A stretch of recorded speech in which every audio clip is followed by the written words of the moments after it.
well, Christian. Sean, we have like 4 intros that sound like that. Well, you know what?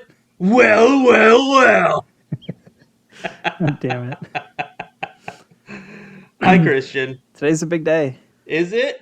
Did you finally get your wings? I did. This is probably the happiest day of my life. Tell me why. Second to me getting married, but we're finally over. It's over. Ultra Q's done. Is it though? For now. Because it's done for now. Because we have one more episode after this. What episode do we have to watch? Nothing to watch. It's all about ratings. Oh, you know what? That's fine. As long as I don't have to watch anything else. I'm all right with that. Yeah, I get it. This show has been a ride. I don't want to say wild ride. It's been a ride. It's a fever dream in its entirety. Yeah, but we'll talk about that on the next episode. Yes. For now, I want to talk about these. How do I want to call it? The shaky cam quadrilogy. God, I was going to make a bad joke, but I'm not going to. Oh, please do it. It's going to be about Michael J. Fox, but I can't get myself to do that. Fucked up. See? You should be ashamed of yourself. A little People, bit. I want you to cancel this man. Man, I've donated to his cause, so. Okay, that's fine then. Whatever. I could say stuff. His foundation. So, yeah, before we go into anything about these particular episodes, fair warning, if anybody's actually watching these, they actually have a lot of shaky cam, and it's not like the traditional shaky cam that you would see in modern movies these days. It's shaky cam to the point where shaky cam's pretty irritating in general, but this one's even more noticeable and irritating because it's a scene where it's just sitting there, the camera's steady, and then all of a sudden, like it just starts moving for no real reason. There's no reason for it to move at all. I think the guy behind the camera was just ready to go home on those last 4 episodes. He's like, let's wrap this shit up. Let's go. Yeah, but what's weird is that they weren't all done in a day. Not like how we watch these in a day. In a span of 2 hours. Over like a few months, I'm sure he was just like tired. Probably. I mean, yeah. But even so, just a fair warning, because if you can get headaches easily and you haven't gotten a headache from watching this show in general, just keep your eye out and hopefully it doesn't pop out. Yeah, it does become super noticeable in scenes where it's like more up close shots and even some far away shots too. They're super like terribly shaky. It makes no sense, none whatsoever. But whatever. So we're going to be talking about the final 4 episodes of the original Ultra Q today, and boy, oh boy, these were interessante. Well, actually, there was like one decently good episode. The other ones were snooze fests. I want you to tell me once we get to that episode which one's the decent episode, and that way I can yell at you about the other ones where I can say it's a snooze fest. But I will tell you, this first episode is a snooze fest. The Devil Child. Okay. Explain to me why it's a snooze fest, and I'm going to tell you why you're wrong. Because there was like no plot. It was a kid who... You're wrong! God. It's just a little kid who could like do an out-of-body experience and scare people. Alright, now here is why you're wrong. Christian, name a horror series that you definitely do not like. Insidious. Aha! Now, didn't I text you saying I know for a fact why you didn't like this episode? You did. And is it because of the similarities to Insidious? I honestly, because Insidious just is such a terrible movie in my mind. It was completely out of my mind. Hold the fuck up. What? I hate that movie, Sean. I want everyone who listens to this to comment saying that you have bad review takes. It wasn't fun at the end. And then I want everyone to come after me when it comes to the Power Rangers Lost Galaxy. She was able to astro walk essentially, and it scared people. But it wasn't her. It was her though. It was like her like alter ego or something. I don't know. Sort of. Yeah. All right, let's get into the plot. So the weird thing about these particular episodes is that they all had a specific theme, which is everybody going out on the town for whatever reason. Like, hey, ultrafilers, let's take a load off and go do something fun. right? They can't even have a good day without some shit popping off. And it's the first time that they actually try to have a good day. They weren't trying to work. They were literally out on the town. They were all dressed up, trying to like mac it to each other. You can see that Ipe was really trying to, smooth over his chances for Yuriko, and we'll get to that later. Yeah, yeah. We'll probably get to that never because it never happened, but we'll get to that. Sure. uh, why did that come out like a horse? But anyways. I was gonna say you spazzed out on me. So they're all at this magic show. And as they're watching, they see this little girl who gets hypnotized to go to sleep.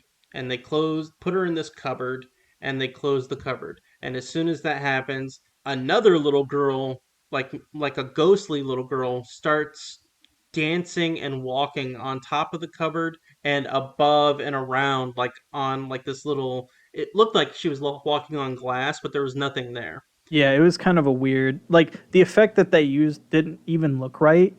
It looked like she was like float walking above Now, the before we box. actually got into like the meat of the episode, did you think, nah, this is just a trick? This is just them having like some sort of twin doing that, like on a high wire or some shit. Did you think that? I thought they would have explained it better, but I figured it was the girl, the little girl. I didn't think it was some like hoax or anything like that. So the reason why I didn't think it was the little girl at first is because when you first see the little girl, she has like this little butterfly bow in her hair, right? Mm-hmm. And when you see the spectral version, it's just the little girl with the same outfit but with no bow. I thought it was like a little boy who was, posing as the little girl. It could just be continuity issues, but It's possible. that's just me not liking this episode. So after they do their little trick, oh, that's not even how it starts out. Let's back up to the very beginning. It starts off with a car crash. So yeah, the guy's just driving, and I thought I missed something because I did look down, and I look up, and he's just careening off the road, and like he dies. But like I rewinded it, and it doesn't show anything. He's just driving, and then it's a quick cut to him screaming and turning. Yep. I'm like, well, that escalated way quickly. Like okay, like it kind of got my attention then. Yeah, it's like, oh, I'm not paying attention. Oh shit, death. Oh shit, death. So back to where we were. So now the ultrafilers plus Professor Ichinotani, they're busy talking about the magic act and saying, "Wow, wasn't that something? Yeah, yeah." And then the professor's like, I was thinking about that. I feel like maybe she was hypnotized so well because she's got a whole lot of electricity in her body. That Yeah, makes sense. I mean he's not wrong. Like we do have like little bits of electricity, but nothing like substantial. Nah, but she's got so much to the point where she's now creating this extra alter ego ghostly spectral Lily, which is her name by the way. And also, Lily has like a I don't know if it's her dad or her grandpa that's doing the. That was her dad. This guy has eyebrows that could be shot out. Like his eyebrows literally are like so long. They look like Wolverine. Oh, well, you know who he looked like? He looked like John Waters. They look like John Waters. He did. God dang it. But like I just But wanted to take like a buzz saw to those eyebrows, man. that's that's mean. So Lily needs to be put to sleep. That's fucked up. Lily needs to be hypnotized by her father every night because apparently she can't go to sleep like a normal little girl. Yeah. Um, and when she does, she has to have like this little music box that's playing as well. And so every time that she ends up like in her deep hypnotic trance sleep, that's when the chaotic version of Lily comes out and starts fucking with people. Like the next one that she starts seeing is she sees this guy who's in the dressing room and scares the crap out of him. Yeah. And then that was weird, but it was also funny because he's like, "Huh? Who?" And then he just starts screaming. Yeah, he like runs off or something. Yeah, and then she giggles, and then she disappears slowly, and then she ends up on.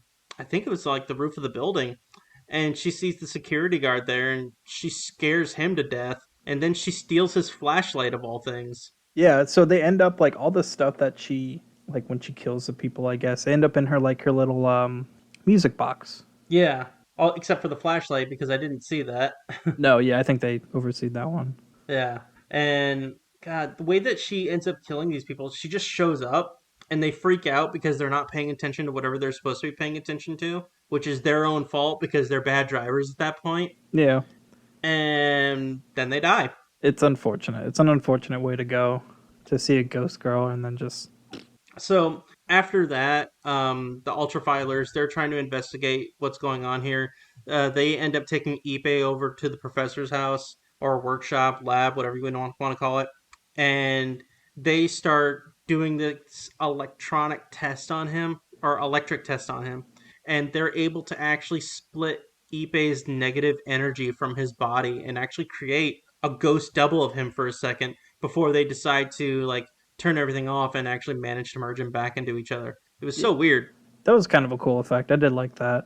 It was, but it was weird. Yeah, So after that, they go back over to Lily, or they realize that something's really wrong because they're like, this is strange that all these people seem to be dying, and they think that it could be because of her. So they end up going to find her, and then she suddenly decides to go wandering off, chasing after her spectral self. in like a train yard or something like that. Yeah. And like it turns out the spectral ghost version of her wants to kill the body version of her. Yeah, it's weird. I guess it was like a spirit, right? It was just a wandering soul. I don't know. Like it didn't really say. All it said was that it was her evil twin. And so it took her to the train yard and as she's walking along, she thinks that she's trying to find her, I guess her dead mother. And she hears the sound of the train and the train as it's making its noises and, howling. She goes, "Mom, is that you?" And she starts running towards the train. Yeah, because mom sounds like a train. Right? She must have been a very, very loud woman. She must have been. Very, very loud. Kind of like me, as a loud, You are a loud boisterous. woman. I knew you were gonna say that. I was trying to you, amp it up a little you bit. loud woman, you. Aw. But the ultrafilers, they happen to get there in time, and they manage to merge evil Lily back into regular Lily, and they manage to catch her before she ends up getting squished by the train. And then she's back in tune with her body, no longer having to deal with all that electric activity, and she's now doing different magic tricks with her dad where he looks like a clown. Yeah, and that was the episode. It was. I just didn't care for this one. This one, nothing really grabbed onto me. Like I know you don't need like a kaiju in every episode, but this one In was this just one, really they really boring. tried to, like these last four, they really tried to enforce that you don't need one. They just wanted to have the weird. Yeah, they really And did I, try like the X Files kind of route or Twilight Zone kind of style where it's more like what they say in Ultra Q, the parting of body and mind. I'm like, I just parted my mind and not pay attention to this whole thing. which is a shame because it's a good episode other than that weird ending. A At least for me. For you, you seem to have shit taste, but whatever. little bit. So looking up trivia here, there is a secondary Ultra Q called Ultra Q Dark Fantasy. I'm not sure when this came out, but Lily actually makes a reappearance in that. Really? Yeah. It says Lily returns as a different incarnation of herself. And it looks like that she is basically doing the exact same thing. All right. That's kind of lame. Yeah, whatever. Even so, it was good. It was good enough. Yeah. So, you want to talk about the next one, or should I? Because I really enjoyed the next one. Uh, hold on. I had the wrong wiki up for it because brain fart. The next one was just Bless wasn't it you. just called Peter or something? No, I don't remember. no, it was called Blazing Glory. That's The what only it reason was. you remember Peter. Blazing Glory. God bless this one. So when you went Peter to me first, the only thing I can think of is Uncle Ben when he's dying goes Peter, Peter. Peter. But Any Uncle Ben lovers, I'm sorry. God, yeah. This one it wasn't called Peter, it was called Blazing Glory. So there was a Japanese, boxer who's up and coming, and What's his name? his name is Joe. Glass Joe. No, Glass it's Dynamite Joe. Joe. Probably could. That's probably where they got Glass Joe from this episode. Probably, honestly. But anyway, so his fights have been dictated, or at least predicted, by his pet alligator that's in a little tank called Peter. Oh, wait. That's not what it is. It's an alligatorus. Alligatorus, yeah, it's some dumb name. They just added us or orter or something like that to the end of it to make it, sound cooler. It's like, can you find the alligatorus? Alligatorus. No one's ever been able to find the alligatorus. And so like he'll talk to Peter and he's like, okay, when is this? How many rounds am I gonna go and then win? And then it's like three rounds. He's gonna beat the guy. And the next match, it's like 4 rounds, 2 rounds, whatever. And then this is where I got lost because all of a sudden it just switches over and Joe's not boxing anymore and he's a clown.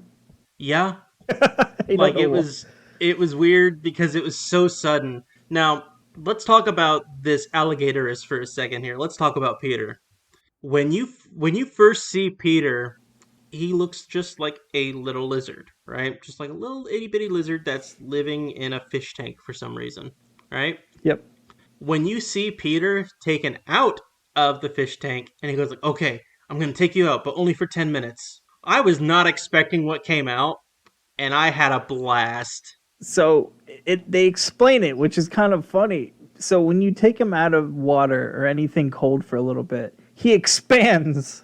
Yes. It's the funniest, like, it just goes from little itty bitty lizard where you can see it's like a legit lizard. It's a legit like little gator.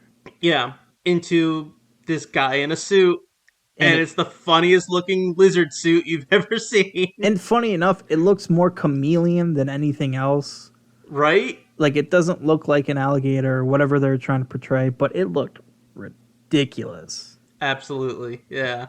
It was so funny. It kept sticking out its tongue. It made the most god awful noise. I didn't like this thing at all. I loved it, dude. It was great. I knew you would like this episode. This was right up your alley. It was. I love the creature, which is randomly in the next episode, but this episode took the cake. So continue with the plot, please. So, God, hold on. I'm trying to remember this because this becomes a mess. So then June and I think June. It's just June in this episode. The Ultra Fathers. No. Is it? It's everyone? all of them. Okay, Yeah. so I know they end up catching wind about, or they end up finding Joe disguised as a clown at like Some soiree. Some soiree, yeah, something like that. And I guess Joe's manager goes to the back and sees that he has the turtle, and then or the alligator, and then removes him from the cage, and then it just grows big and then frightens them, and then they escape. Like I think the thing escapes from there on out. But here's the real funny thing. So June obviously notices that it's, Dynamite Joe, but as a clown. Yeah. He was like, I recognize that face. And he stares at him, and you get like a little flashback of him being the fighter. And he goes like, hey, everyone, I think that's Dynamite Joe. He was like, we should do a story about him. I was like, why would we want to do that? It looks nothing like him. That's a clown. Why the fuck would that be a boxer? Why are you doing? Go back and go peddle some shit. He had a hunch. Right. He was riding on a hunch, and that hunch came out correct. Wait. Well, it's even better. So they go into the back room, and Joe is freaking out about Peter being missing, right? Yeah. And Yuriko comes in, who's like, hey, what's going on here? And then he runs up to Yuriko and starts shaking her violently. He goes like, did you take him? Did you take him? And then June, without a beat, goes like, hey, what's going on, Joe? And Joe just like lets go, walks backwards, and starts showing PTSD about his boxing. Yeah. Just because his name is Joe. He didn't say Dynamite Joe. He just said Joe. Which I'm sure was just his regular legal name. But then nothing is said about boxing. It's just Joe, and then all of a sudden, panic attack. Like, yeah, it's like, okay, come on. But yeah, so Um, they end up saying that he ended up finding Peter was found in like the Philippines or something. hmm And what I do Originally. remember, actually, now that I'm remembering it, so because his fights were predicted and he knew the outcome of when he was going to win, it made him lose ambition to continue boxing because it was like the championship boxing match he ended up winning and he knew he was going to win. So it kind of killed it for him. That's what Well, it there was. was that, and then there was the fact that when he got that final, quote unquote, because he was speaking with Peter, and Peter was quote unquote whispering to him, saying, "Oh, you gotta do this. Oh, Yeah, you're gonna do this, and you're gonna win. Oh, my voice is so sexy. I Oh, hated you it. like that whisper? You want ASMR? Yeah, baby, yeah." Anyways, um, so the very last one, right before the World Championship, he goes, "I'm sorry, Joe, but you're gonna be knocked out in this round." That's right. And Yep. and then he took that to heart, and he's like, "I'm never gonna box again." Like, I think he just up and quit. So that's when he became a clown, because he's like, "I can't box, so I'm a clown." God. I don't understand that career choice change. Like, let me go from boxing to just being a clown. Like, Well, I can see it in this one aspect by basically saying I can't do what I was meant to do, so everyone else is gonna see me as a clown, so why not be one? I guess I don't know. It was a dumb decision. I mean, he was making bank as a clown, apparently. He was doing the shit that he needed to do. That is true. Yeah, he was having fun. So this is where it gets a little weird. You want to do the ending? Yeah. So they end up. So they find Peter, and they need to lure him back to the hotel. And they're, or actually no, they had to lure him back into the water or something like that. And then all of a sudden, Peter accidentally like flips over a few barrels, and those barrels just happen to have oil in them, causing a fire. And so right now, Peter's like maybe the size of a person. The barrel set on fire, and then he just explodes in height, and he Yeah, becomes Mighty Joe Young. yeah, And it's just like, what the hell? yeah. This it was so weird. And honestly, I mean, I'm looking at the wiki now, and it doesn't go with my theory. My theory was that when this happened, Joe ended up faking his death, because the way that the ending plays off, it makes it seem like he's not Joe anymore. He's a brand new man, and he's off to do something else in the world. And they just focus on him in a weird way that Yeah, makes it seem like he's gonna do something completely different and irrelevant compared to what he was originally doing prior. yeah. It seemed like he did fake his death. I wouldn't be surprised because it was kind of ambiguous. But yeah, Peter did. Peter dead for now. um, and I'm looking up the wiki portion of where it says for Peter. It says first appearance, Ultra Q, excuse me, Ultra Q Blazing Glory. Last appearance, Ultra Q Blazing Glory. As it should be, because I don't ever want to Um, see that suit ever again. I loved it. The original Peter suit was used to create another sea monster, Guesra or Gesra. I don't know. Peter is incorrectly called a fish in his original episode appearance. Peter was meant to return in the Ultra Q series and fight Kimmer and Pagos in early scripts. These ideas were dropped when Ultraman was put into production. Okay, so that makes sense. And then Peter is one of the monsters that makes up Belladra's body in Mega Monster Battle Ultra Galaxy Legends the movie. It should be noted that he did not die in his appearance. So he's still hanging out. I guess. Huh. I hope we never see him again.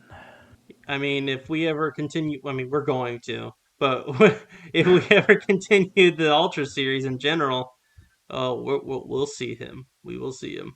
Yeah, Especially because I don't want to mourn him and go, Peter. Petus. But leads us into our second to last one.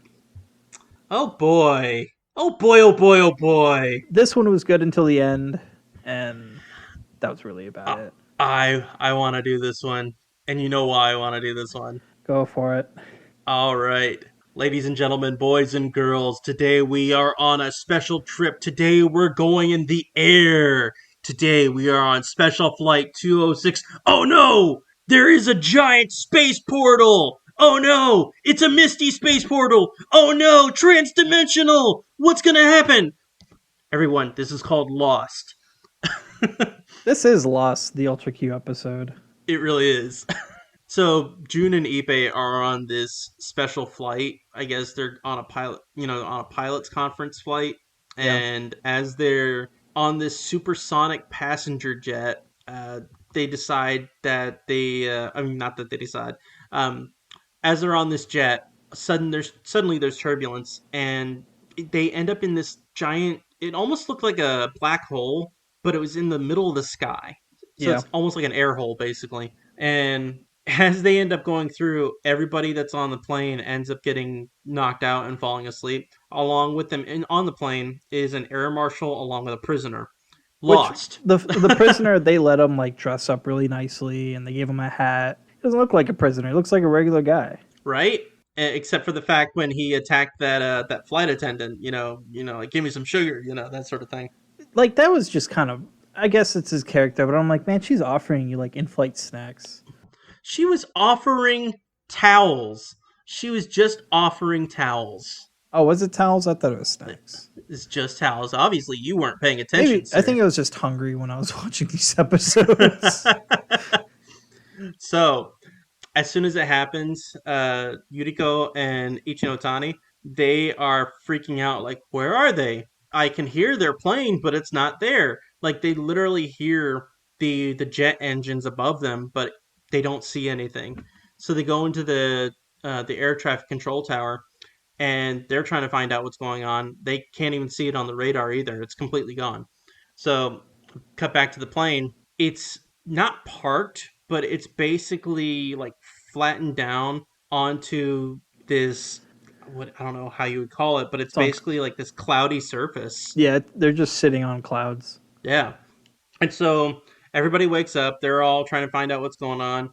June and Ipe, they go to the cockpit, and they're trying to find out how they can get things back up. When suddenly the prisoner, he's like, "Yo, fuck this shit! This is my house!" And he starts like berating everybody. Takes a gun, starts pointing it at everybody, starts calling everybody a bastard and knocking them off to the side. Which It's like, what?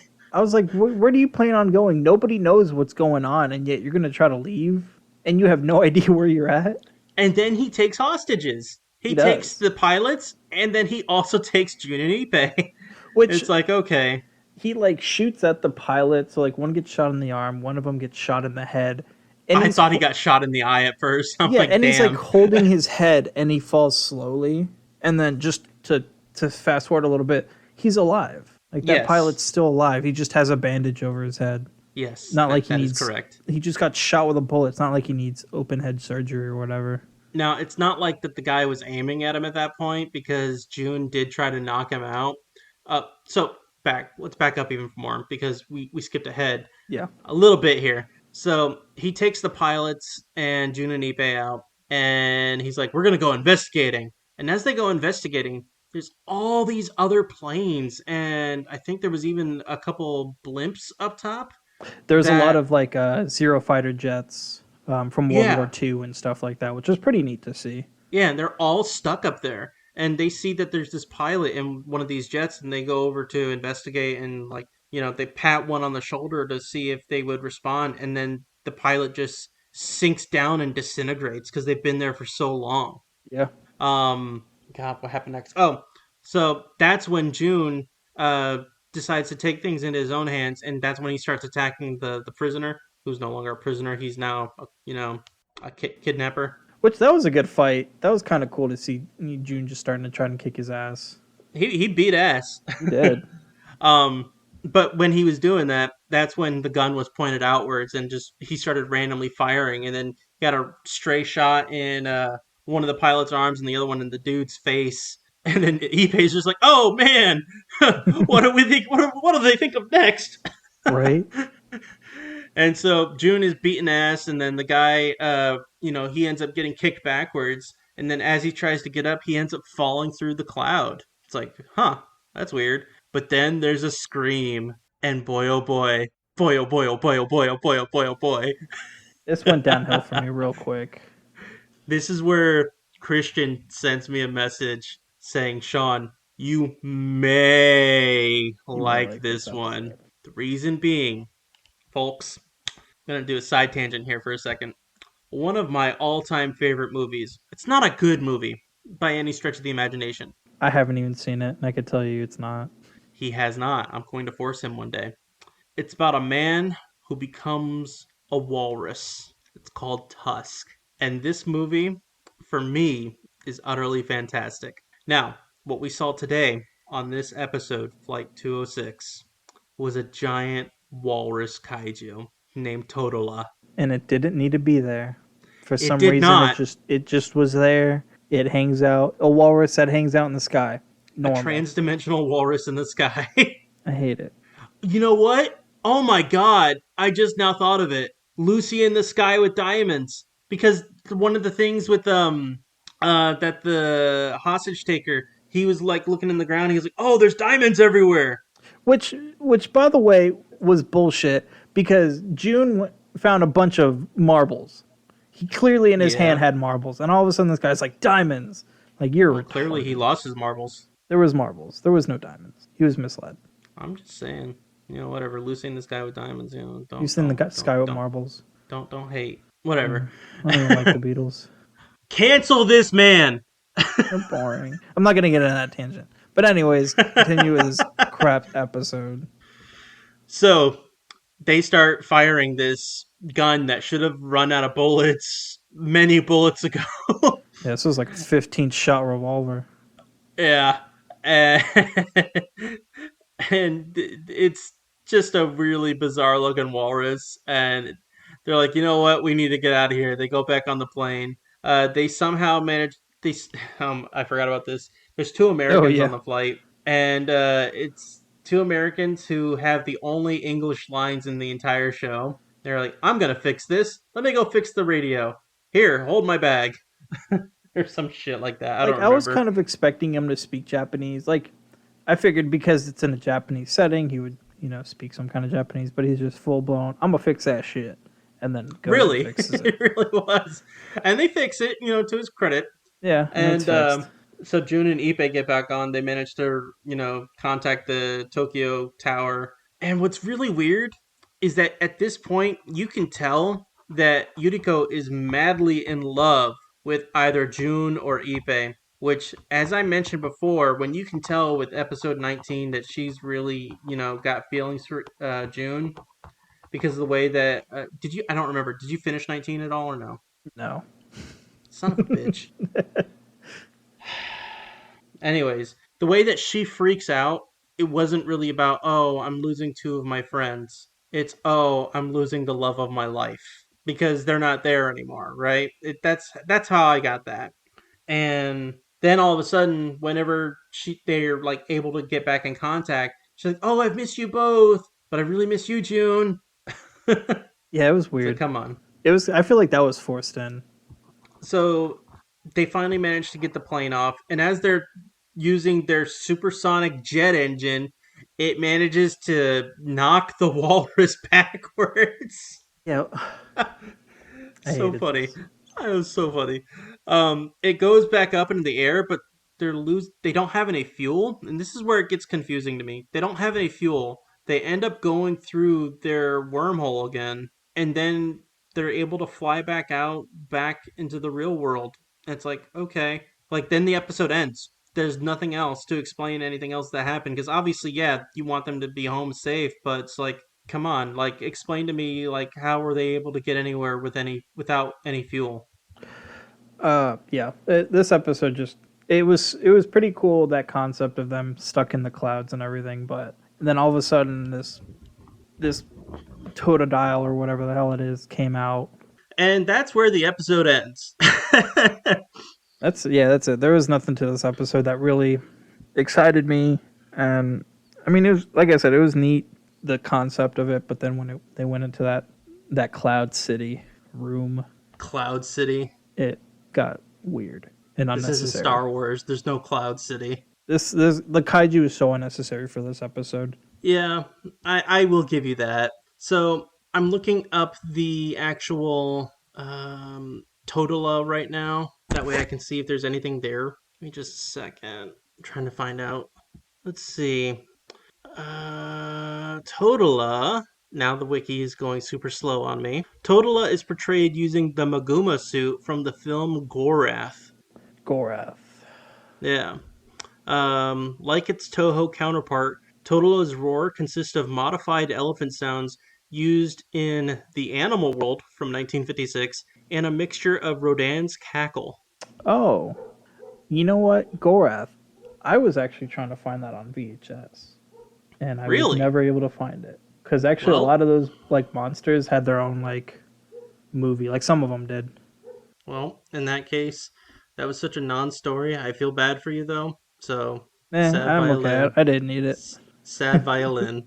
Thank you, Sean. It means a lot that you care. I do care. I care about you because you know why? You helped me start this podcast. I love you. I love you too, Sean. So, then we have our final episode. I'm gonna be completely honest. I just watched this maybe like an hour or two ago. I don't remember it. Wow. I just know that it's called Open Up, and I was ready to open up another show and watch something else. Christian, I want you to open up to me. Open up to me, boyo. This was like a legit like what the hell is going on. So like it opens up with like June and Yuriko. You know, there's like a guy laying on the ground in the middle of the road No, unconscious. you're missing out on the most important thing, and it's the thing that made me mad. Was it the flying train? No. So it starts off with June and Yuriko getting into their car after like leaving a building. It looked like they were leaving a mall, and Yuriko's like, "Come on, let's go." And she's like, "He's like, what about Ippei?" He's like, "No, leave him. Let's go." And then leave Ippei behind. Ippei comes out and goes like, "Idiot, murderer!" Like Oh he's yeah. basically just yelling at them. Which to just yell out murder like that, like where like you're gonna get June in trouble, man. Like And he should have. He really should have. Because Ipe was not seen again throughout this entire episode. That was literally his finale line.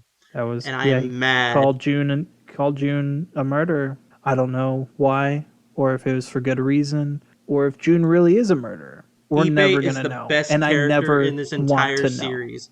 Ipe is the best character in this entire series, and they did him dirty. They did. So they end up leaving because I guess I'll go ahead and take over since you hated this episode. They what they did to June is what they did to Megatron and Beast Wars and Rise of the Beasts. Whoa, whoa, whoa. At least Ipe was in the beginning of the episode. They still did him dirty. The other Megatron didn't even show up. Spoilers. Yeah, that I'm not going into that gripe right now, but continue.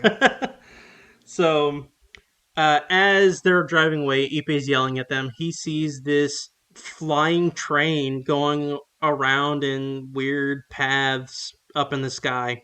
And then the credits start rolling. It's okay. We're in for some weird shit. That's good. I'm into that. I'm into And that. yeah, man, weird shit, you know? It's all about that. So, as we're going on, June and Yuri, they're talking about how they just want to get away. They want to get away from life, get away from everyone. They want to just be together. And it made me so mad because I'm like, Ipe really did get dealt a dirty hand. Yeah, they screwed him over in this episode. They did. And it's not only for the fact that, Ipe really, did all he could in order to try and woo um, Yuriko. That's completely fine, whatever. It's the fact that they did him dirty and they didn't pick him up. You don't see him throughout the rest of the episode. You don't know where he is. He could be on the side of the road and dead. It just made me That's it. mad. It just made me mad. Anyways, Went on to he, join, I don't know, a J-pop group, I guess. he probably founded J-pop. Probably. Good for him. So, anyways, or is it? Well, I was gonna say Q-pop, but never mind. the Q-pop, the QAnon pop. Don't no that Q-pop was enough. Q-pop was enough. So, June and Yuri, they are going around. They're driving, and they see this man who's just lying in the road. And they thought someone hit him, but it turns out he's drunk. They put him in the car, and once they get to some train tracks, he suddenly wakes up. He's like, "Let me off! Let me off! Let me off!" Thinking he's already on the train. He's just some crazy drunk nut. Think again, Batman. Batman. So, he's not on the train, or is he? This is where things got even weirder, And you think I'd be into this shit? Kinda am, but I'm kinda not. So this guy who was in their car, he's now seen on this flying train and he's trying to figure out why he's there. He's shouting, "Let me off, let me off, let me off." But then he's being told by this science fiction writer that you wanted to be here. You have felt like it your entire life that you wanted to be here. You wanted to get away from your wife. You wanted to get away from your child. You wanted to get away from your job. It's like, don't you want to go to a place where you don't have to deal with that? And he's like, well, yeah, but then like he suddenly starts seeing visions of a very young version of his daughter and a very young version of his wife. He's like, "No, please take me back, take me back." And he's just like they switch back to the present day or the present moment Yeah. and you see him talking in his sleep, but agitated talking in his sleep.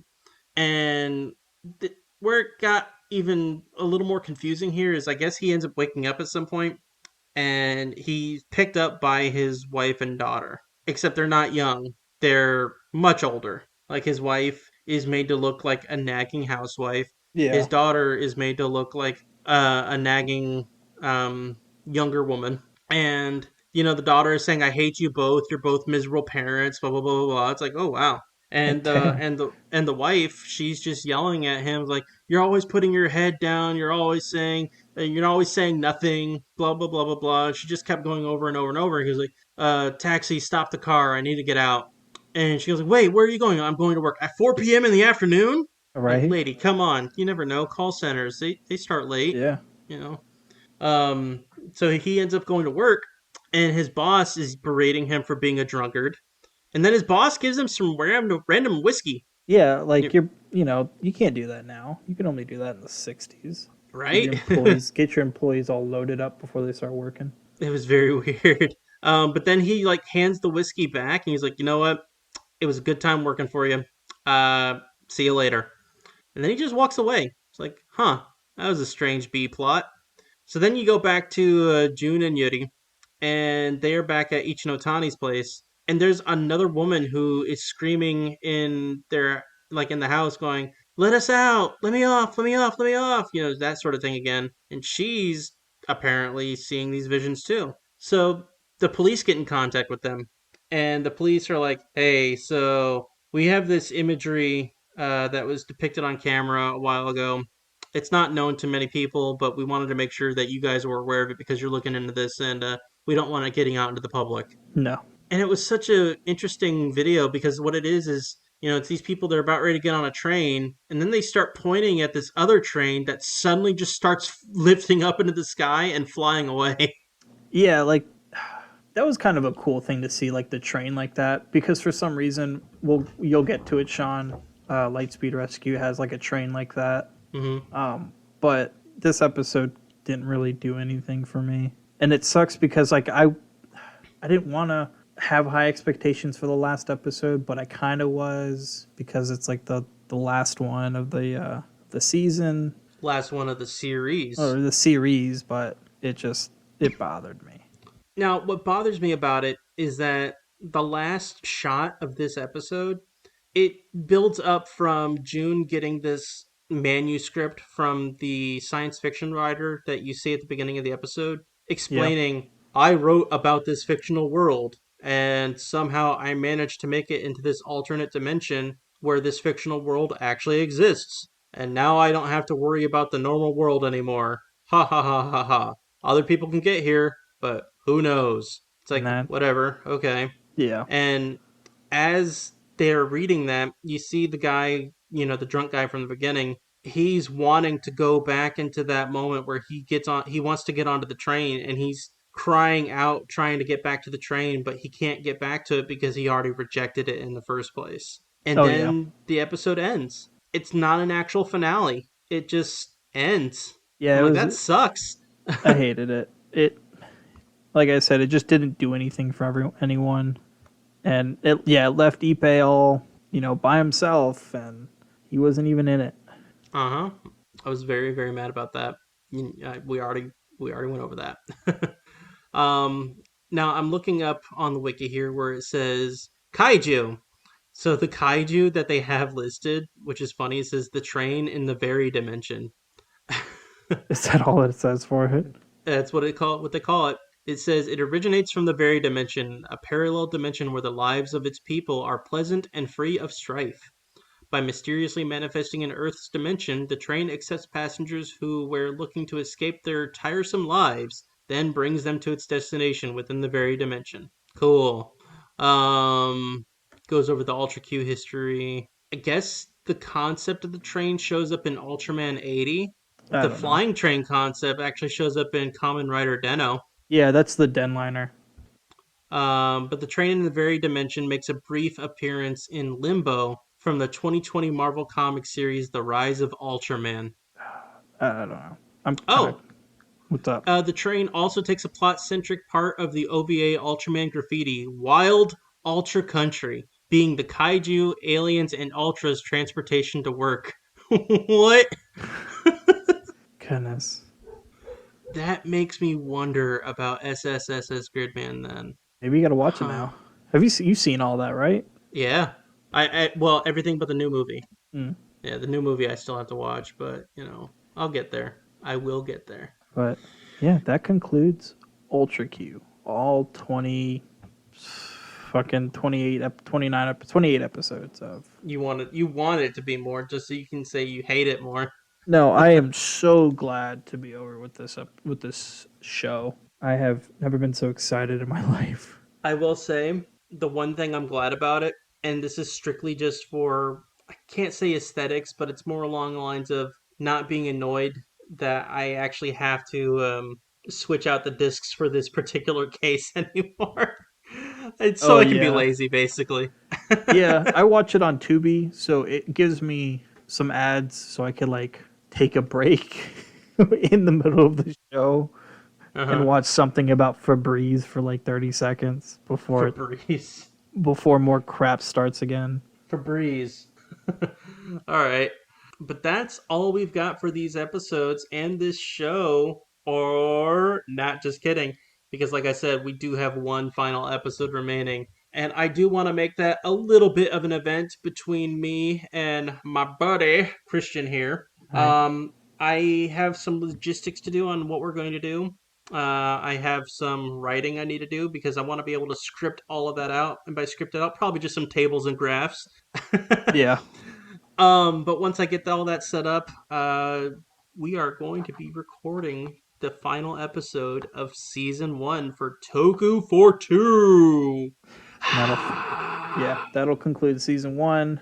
I am going to start an actual live video kind of introducing the next season and what we're doing. We'll have more details on that soon. So, in other words, stay tuned. But Stay in tuned. other words, we've got some news. Um, we are officially on Apple Podcasts. So Yes. if you are listening to us through any other podcast service, or if you're watching us on YouTube, however you choose, that's cool with us. We love you all. Yes, thank you for all the listens and all the clicks, and thank you for listening to us complain about stuff. Thank you for listening to me complain about stuff, and thank you for in advance for listening to me to complain about Lost Galaxy. Yeah, Just well, saying. that'll be a fun one. That's gonna be an event. Um, but yeah, this has been awesome. But we are definitely going to be doing more, not right away after season 1, but we want to take a little bit of a breather once we do season. We'll talk more about it on the next episode, but we just want to make sure you guys are aware where we're all at now. We're not really advertising on Threads as much anymore. You want to say why, Christian? It's boring. Like nobody uses um, threads. but we definitely have more traction or more entertainment value on Instagram and Twitter. So definitely give those a follow. Give Facebook a follow. And definitely give any of our friends a follow. Ryan doesn't have an online presence, obviously, um, No. but Marcus Satsu does. So definitely check him out and check out his online videos. Yeah, check them out. I don't know if they're ever gonna listen to this, but it takes two to Toku. I reached out to him on Instagram. He seemed super nice. So look at check out his page too. has a lot of Hell cool. yeah! It takes two to Toku. It does, and he has a lot of cool Tokuger cosplays, which are really cool. That's awesome. But So, that concludes without this further episode. able, yeah, just talking over me, you son of a bitch. But anyways, Thank you guys for coming. Rewind this podcast for the next listener.